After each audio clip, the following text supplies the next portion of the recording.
It's been a roller coaster season for the Boston Celtics. After a phenomenal run in the 2018 playoffs, the Celtics were viewed as a team that would dominate the NBA for the years to come. With two young and rising superstars, it was only a matter of time before they could become a championship-caliber team.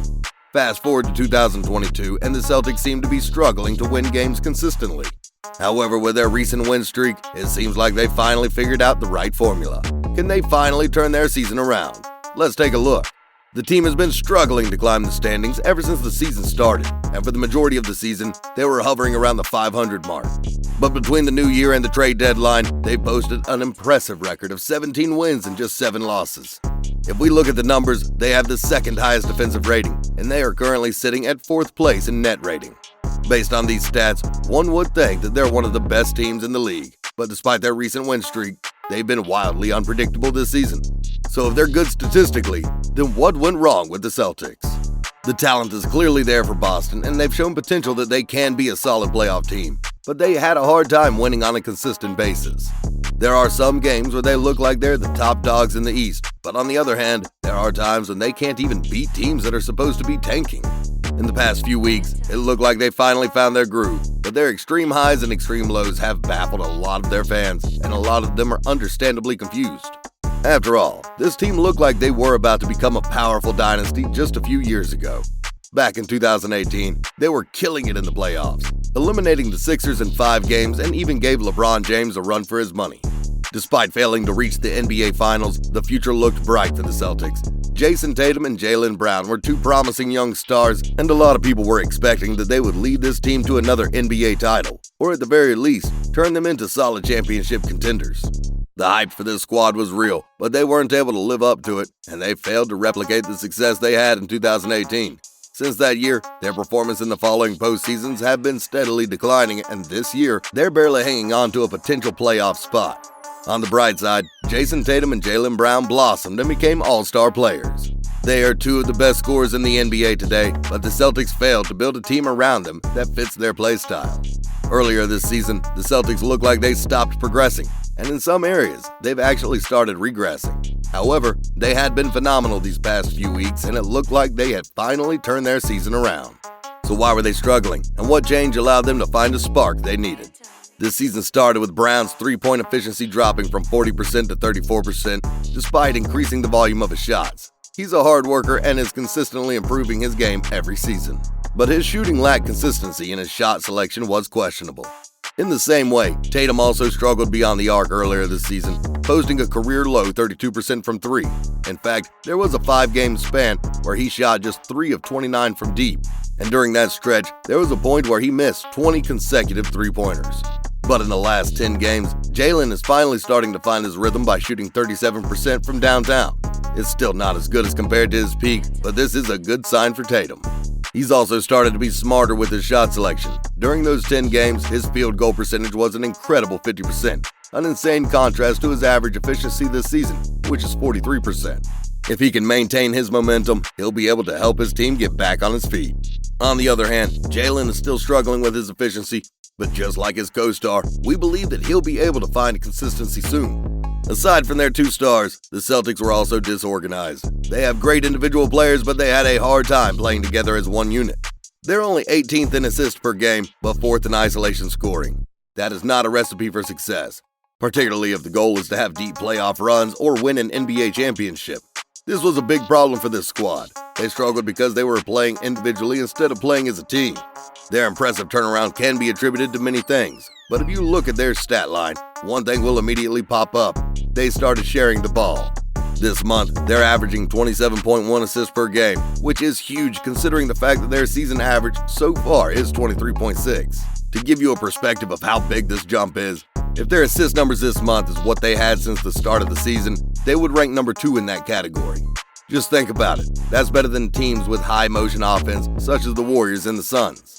However, the biggest reason why the Celtics struggled earlier this season is their inability to close a game. They looked like they didn't have a clear game plan every time they were on the floor, especially in crunch time. Boston is one of the worst fourth-quarter teams this season. Their net performance suffers a sharp drop in the last minutes of the game, ranking them second to last in terms of net rating in the fourth quarter.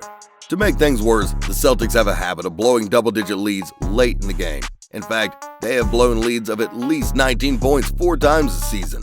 No matter how you look at it, that looks really bad. On January 21st, they probably had their worst collapse this season against the Blazers. Halfway through the fourth quarter, they had a comfortable 100-89 lead against Portland, and they proceeded to miss every single one of their shots for 7 minutes straight.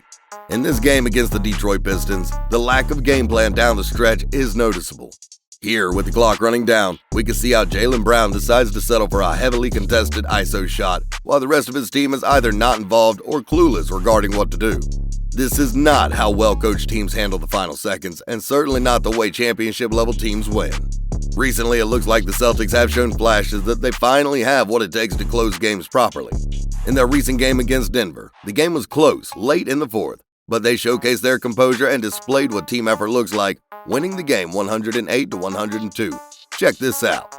Tatum draws 4 defenders in the paint before kicking it out to Brown, who does a perfectly timed lob to Williams for the bucket. It's noticeable how completely different this play is from the one against the Pistons. Their missteps earlier this season can be attributed to the fact that they have a rookie head coach, Ime Udoka.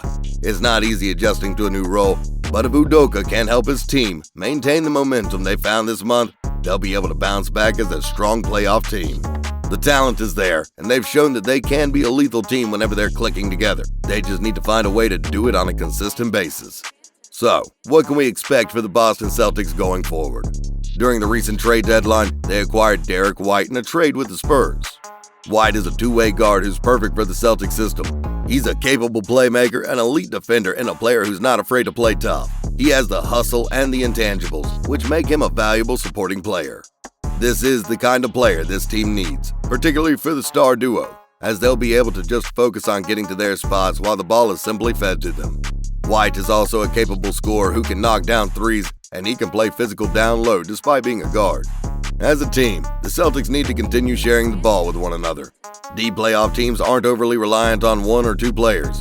If they want to become a champion, they need to play as a team.